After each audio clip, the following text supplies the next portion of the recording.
Loué soit Jésus-Christ. À jamais. Nous sommes aujourd'hui dimanche 19 juillet 2026. Nous sommes au 16e dimanche du temps ordinaire de l'année A. Alors, nous allons prier avec Saint Arsène, qui est né dans une famille sénatoriale de Rome. Arsène a été ordonné diacre par le pape Damas Ier. Il a vécu une 50aine d'années dans le désert de Sète. Il a été gratifié par le Seigneur du don des larmes. Nous allons aussi prier avec Sainte Macrine, ou Macrine la jeune. Elle a vécu à Anésis, sur les bords d'Iris, dans le pont. C'est en 379 qu'elle est morte. Sainte Macrine Vierge, sœur des saints évêques Basile le Grand, Grégoire de Nice et Pierre de Sébaste, Macrine était bien formée par la connaissance des Saintes Écritures. Donc, elle s'était bien habituée à la parole de Dieu qui dirigeait sa vie. Elle se consacra à la vie solitaire de la vie des moines, donc des moniales, donnant ainsi un exemple admirable du désir de Dieu et de l'abandon des désirs du monde. Mettons-nous en présence du Seigneur, au nom du Père et du Fils et du Saint-Esprit. Amen. La grâce de Jésus-Christ, notre Seigneur, l'amour de Dieu le Père et la communion de l'Esprit Saint soient toujours avec vous. Amen. Frères et sœurs, préparons-nous à écouter la parole de Dieu, mais en reconnaissant d'abord que nous ne sommes pas toujours fidèles à cette parole et qu'elle nous soit accordée par grâce. Je confesse à Dieu Tout-Puissant, Je reconnais devant vous, frères et sœurs, que j'ai péché en pensée, en parole, par action et par omission. Oui, j'ai vraiment péché. C'est pourquoi je supplie la bienheureuse Vierge Marie, les anges et tous les saints, et vous aussi, frères et sœurs, de prier pour moi le Seigneur. Que Dieu Tout-Puissant nous fasse miséricorde, qu'il nous pardonne tous nos péchés, nous conduise à la vie éternelle. Amen. Seigneur, prends pitié. Seigneur, prends pitié. Ô Christ, prends pitié. Ô Christ, prends pitié. Seigneur, prends pitié. Gloire à Dieu au plus haut des cieux et paix sur la terre aux hommes qu'il aime. Nous te louons, nous te bénissons, nous t'adorons, nous te glorifions, nous te rendons grâce pour ton immense gloire. Seigneur Dieu, roi du ciel, Dieu le Père Tout-Puissant, Seigneur, Fils unique Jésus-Christ, Seigneur Dieu, agneau de Dieu, le Fils du Père. Toi qui enlèves les péchés du monde, prends pitié de nous. Toi qui enlèves les péchés du monde, reçois notre prière. Toi qui es assis à la droite du Père, prends pitié de nous, car toi seul es saint, toi seul es le Seigneur. Toi seul est le Très-Haut Jésus-Christ avec le Saint-Esprit dans la gloire de Dieu le Père. Amen. Ensemble, prions le Seigneur. Sois favorable à tes fidèles, Seigneur, et dans ta bonté multiplie pour eux les dons de ta grâce, afin que, brûlant de charité, de foi et d'espérance, ils soient toujours vigilants pour garder tes commandements. Par Jésus-Christ, ton Fils, notre Seigneur et notre Dieu, qui vit et règne avec toi dans l'unité du Saint-Esprit, un seul Dieu maintenant et pour les siècles des siècles.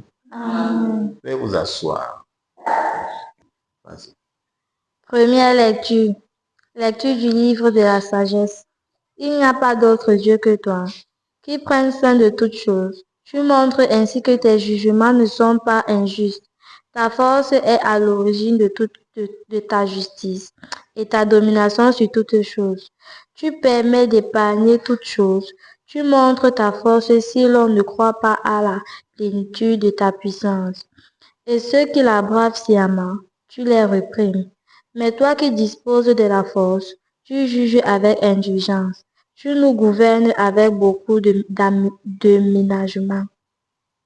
Car tu n'as qu'à vouloir pour exercer ta puissance. Par ton exemple, tu as enseigné à ton peuple que la justice doit être humaine. Et tes fils, tu as donné une belle espérance. Après la faute, tu accordes leur conversion. Parole du Seigneur. Nous rendons grâce à Dieu. Toi qui es bon et qui pardonne, écoute ma prière, Seigneur. Toi qui es bon et qui pardonne, écoute ma prière, Seigneur. Toi qui es bon et qui pardonne, plein d'amour pour tous ceux qui t'appellent, écoute ma prière, Seigneur. Entends ma voix qui te supplie. Toi qui es bon et qui pardonne, écoute ma prière, Seigneur. Toi qui es bon et qui pardonne, écoute ma prière, Seigneur. Toutes les nations que tu as faites viendront se prosterner devant toi, car tu es grand et tu fais des merveilles. Toi, Dieu le seul. Toi qui es bon et qui pardonne, écoute ma prière, Seigneur.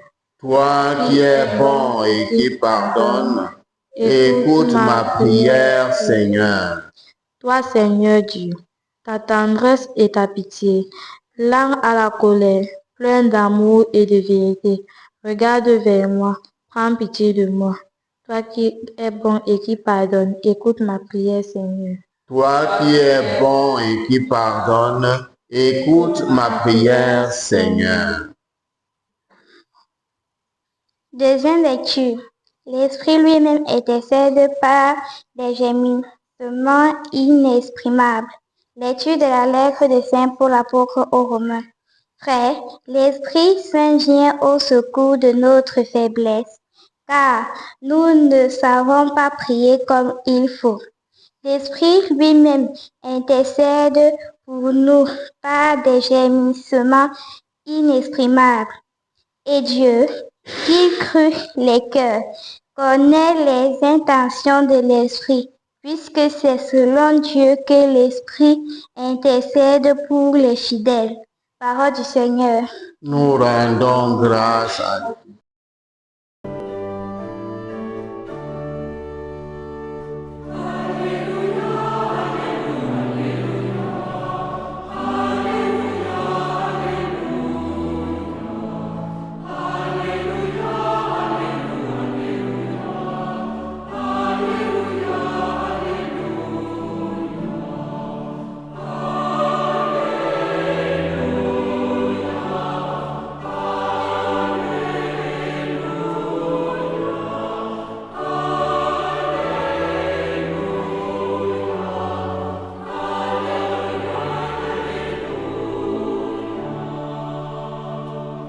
Tu es béni, Père, Seigneur du ciel et de la terre.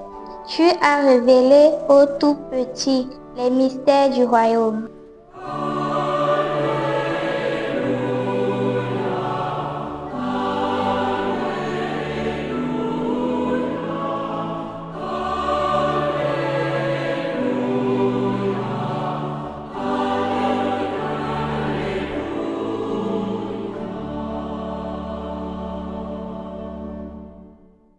Le Seigneur soit avec vous. Et avec votre esprit. Évangile de Jésus-Christ selon saint Matthieu. Louange à toi, Seigneur. En ce temps-là, Jésus proposa cette parabole à la foule. Le royaume des cieux est comparable à un homme qui a semé du bon grain dans son champ. Or, pendant que les gens dormaient, son ennemi survint, il sema de l'ivraie au milieu du blé et s'en alla. Quand la tige poussa et produisit l'épis, alors l'ivraie apparut aussi. Les serviteurs du maître vinrent lui dire, « Seigneur, n'est-ce pas du bon grain que tu as semé dans ton champ?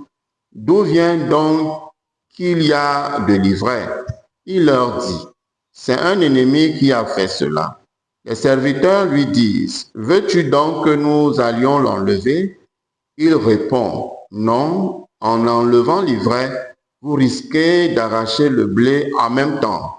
Laissez-les pousser ensemble jusqu'à la moisson, et au temps de la moisson, je dirai au moissonneur, enlevez d'abord l'ivraie, liez-la en botte pour la brûler. Quant au blé, ramassez-le pour le rentrer dans mon grenier. » Il leur proposa une autre parabole.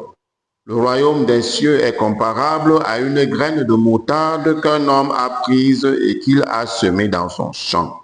C'est la plus petite de toutes les semences, mais quand elle a poussé, elle dépasse les autres plantes potagères et devient un arbre, si bien que les oiseaux du ciel viennent et font leur nid dans ses branches. Il leur dit une autre parabole. Le royaume des cieux est comparable au levain qu'une femme a pris et qu'elle a enfoui dans 3 mesures de farine jusqu'à ce que toute la pâte est levée. Tout cela, Jésus le dit aux foules en parabole, et il ne leur disait rien sans parabole, accomplissant ainsi la parole du prophète. J'ouvrirai la bouche pour des paraboles, je publierai ce qui fut caché depuis la fondation du monde. Alors, laissant les foules, il vint à la maison. Ses disciples s'approchèrent de lui et lui dirent, « Explique-nous clairement la parabole de l'ivraie dans le champ. » Il leur répondit, « Celui qui sème le bon grain, c'est le Fils de l'homme. Le champ, c'est le monde. Le bon grain, ce sont les fils du royaume.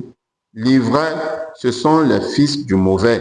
L'ennemi qui l'a semé, c'est le diable. La moisson, c'est la fin du monde. Les moissonneurs, ce sont les anges. De même que l'on enlève l'ivraie pour le jeter au feu, ainsi en sera-t-il à la fin du monde. Le Fils de l'homme enverra ses anges, et ils enlèveront de son royaume toutes les causes de chute et ceux qui font le mal. Ils les jetteront dans la fournaise. Là, il y aura des pleurs et des grincements de dents. Alors les justes resplendiront comme le soleil dans le royaume de leur Père. Celui qui a des oreilles, qu'il entende. Acclamons la parole de Dieu. Louange à toi, Seigneur. Veuillez vous asseoir. Frères et sœurs, loué soit Jésus-Christ. À jamais. L'évangile de la liturgie d'aujourd'hui nous parle par 3 paraboles. La première parabole parle de l'ivraie et du bon grain. La deuxième parabole de la petite graine de moutarde qui devient un gros arbre.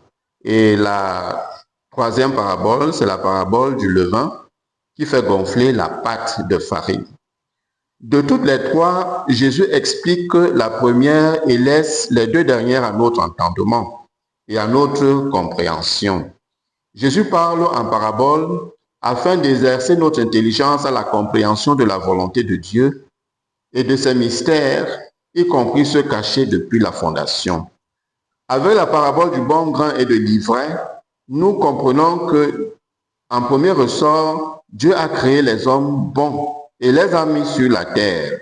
Et le malin est venu envahir les cœurs de certains en faisant des hommes méchants à son image et ressemblance de méchants.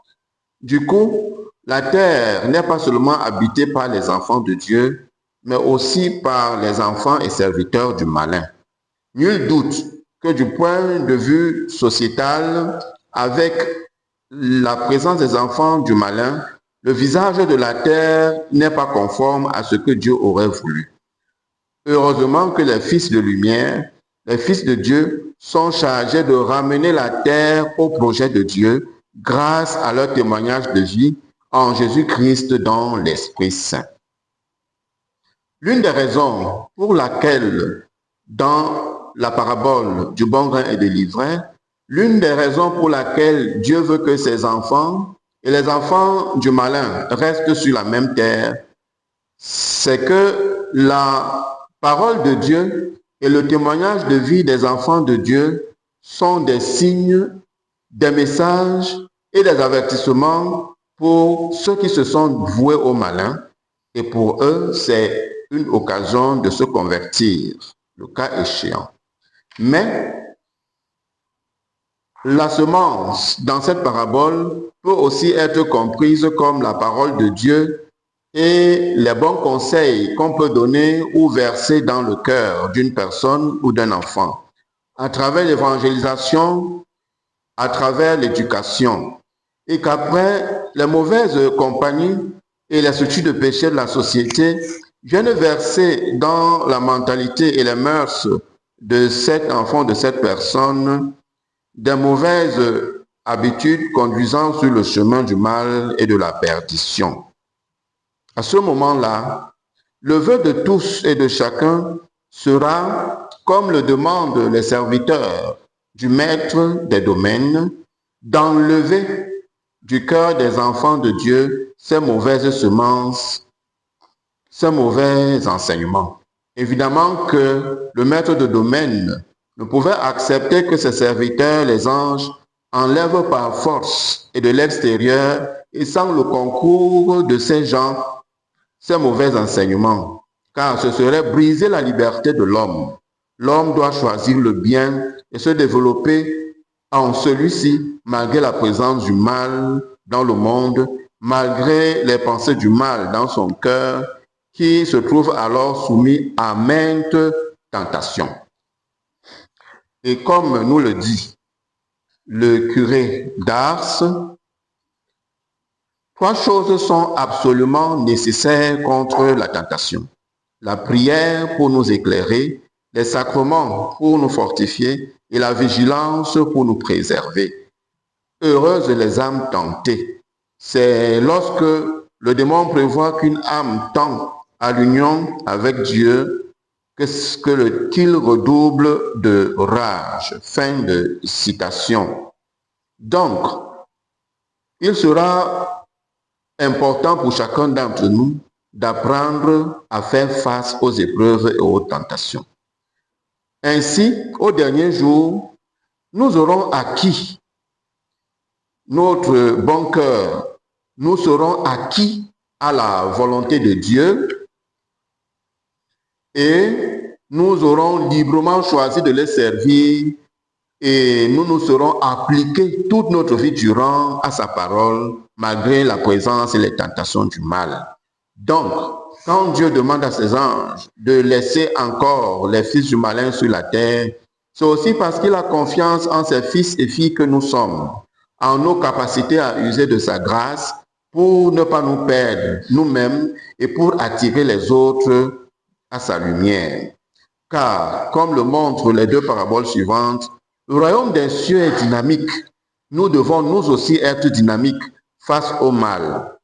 Dynamique avec une croissance perceptible, comme la pâte de levain, de farine qui gonfle pour avoir reçu du levain ou de la levure.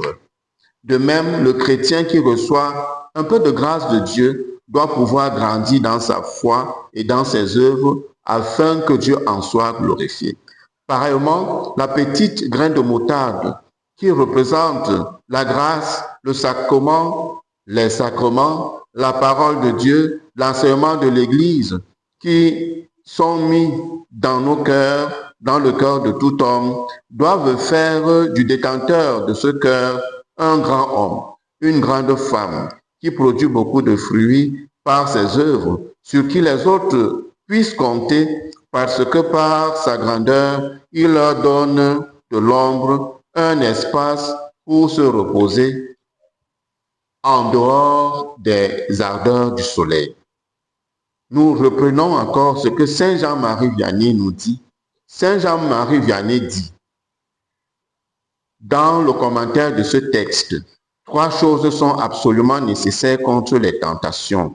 La prière pour nous éclairer, les sacrements pour nous fortifier et la vigilance pour nous préserver. Heureuses les âmes tentées, c'est lorsque le démon prévoit qu'une âme tend à l'union avec Dieu qu'il redouble de rage. Fin de citation. Saint Jean-Marie Vianney, curé d'Ars. En conclusion, le bon grain et l'ivraie évolueront toujours sur un même terrain. Ce sera l'occasion constante pour le bon grain de se confirmer en sa qualité de bon grain, en résistant aux tentations et aux actions de l'ivraie, de manière à se développer et à produire ses fruits. Seigneur Jésus-Christ, puisque par toi nous avons reçu la grâce de devenir enfants de Dieu, nés du baptême de l'eau et de l'Esprit Saint, aide-nous à être et à rester enfants authentiques de Dieu. Amen. Dans la première lecture, nous sommes amenés à entrer dans la sagesse de Dieu. Dieu ne montre pas sa puissance en écrasant les autres, en écrasant ses créatures, en dominant ou en condamnant. La force toute puissante de Dieu paraît dans sa justice et dans sa miséricorde. En effet, l'auteur sacré dit, « Ta force est à l'origine de ta justice et ta domination sur toute chose te fait épargner toutes choses. » Nous sommes donc appelés à nous appuyer sur la force de Dieu et à nous laisser conduire par elle. Si possible, demander qu'elle habite en nous, car la force de Dieu, c'est l'Esprit Saint, qui nous apprend à prier, puisque nous ne savons même pas prier, C'est lui qui nous apprend à prier, même par des gémissements ineffables. Prions avec Marie. Sainte Vierge Marie, bienheureuse Mère de Dieu, Mère des hommes, prie pour nous, afin que nous sachions rester ces bons grands qui feront l'honneur et la gloire du Seigneur dans son royaume, et que sa force, l'Esprit Saint, ne nous fasse jamais défaut. Amen. Loué soit Jésus-Christ. À jamais. Levons-nous et proclamons notre foi. Je crois en Dieu le Père Tout-Puissant, Créateur du ciel et de la terre, et en Jésus-Christ, son Fils unique, notre Seigneur, qui a été conçu du Saint-Esprit, est né de la Vierge Marie, a souffert sous Ponce Pilate, a été crucifié, est mort, a été enseveli, est descendu aux enfers, le troisième jour, est ressuscité des morts, est monté aux cieux, est assis à la droite de Dieu le Père Tout-Puissant, d'où il viendra juger les vivants et les morts. Je crois au Saint-Esprit, à la Sainte Église catholique, à la communion des saints, à la rémission des péchés, à la résurrection de la chair et à la vie éternelle. Amen. Continuons notre célébration en disant le Notre Père. Notre Père qui es aux cieux, Que ton nom soit sanctifié, que ton règne vienne, que ta volonté soit faite sur la terre comme au ciel. Donne-nous aujourd'hui notre pain de ce jour. Pardonne nos offenses, comme nous pardonnons aussi à ceux qui nous ont offensés. Et ne nous laisse pas entrer en tentation, mais délivre-nous du mal. car c'est à toi qu'appartiennent Le règne, la puissance et la gloire, pour les siècles et des siècles. Amen. le Seigneur soit avec vous. Et avec votre Que esprit. Dieu Tout-Puissant et Miséricordieux vous garde et vous bénisse. Le Père, le Fils et le Saint-Esprit. Amen. Allez dans la paix du Christ. Nous rendons grâce à Dieu. Accorde aux âmes du purgatoire, Seigneur, le repos éternel. Et que la lumière sans son brille sur elle. Qu'elles reposent en paix. Amen. Accorde-leur le repos éternel. Et que la lumière sans son brille sur elle. Qu'elles reposent en paix. Amen. Accorde-leur le repos éternel. Et que la lumière sans son brille sur Qu'elles elle. reposent en paix. Amen. Bénissons le Seigneur. Nous rendons grâce à Dieu. Bon dimanche. Merci pour votre aimable attention. Ne manquez pas de vous abonner à l'un ou l'autre de nos espaces YouTube, Facebook, WhatsApp. Les noms sont les mêmes. C'est va avec Jésus-Christ. Laissez vos commentaires, vos avis et vos likes. Merci que Dieu vous bénisse.